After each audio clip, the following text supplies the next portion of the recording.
Welcome to Gasim Driving School YouTube channel. In this video I'm going to explain two methods reverse bay parking, 45-degree method and 90-degree method. First, let's start with 45-degree method. For the 45-degree method, it will be easier to be very close to your target bay line. That way you have more room to steer away. The reference point for this method is the first line of your target bay. This reference may be slightly different for you.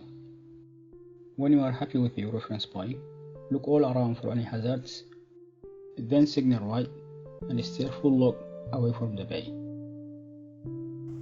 Before you reverse back to your bay, look all around for any hazard and steer full lock to the left and look behind.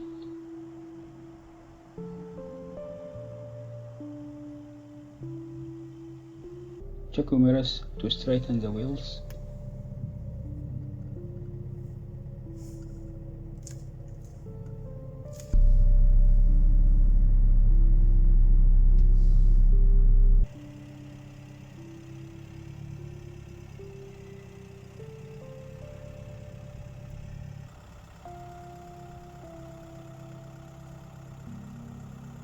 To make sure you have parked within the lines, open your door and check. You are allowed to drive forward and reverse back to correct it.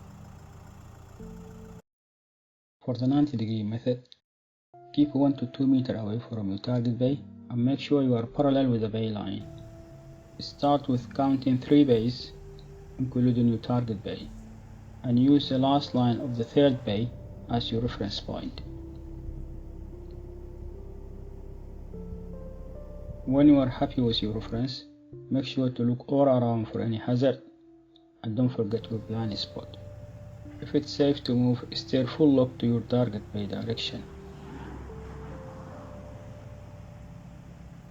It's very important to stop and check all around for any hazard.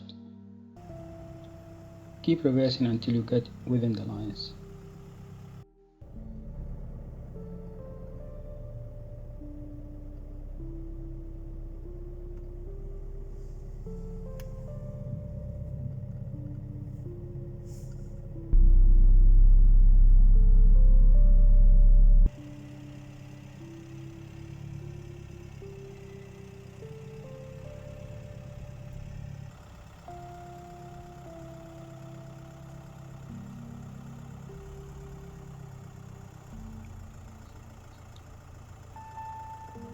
Thank you for watching and don't forget to like and subscribe for more videos.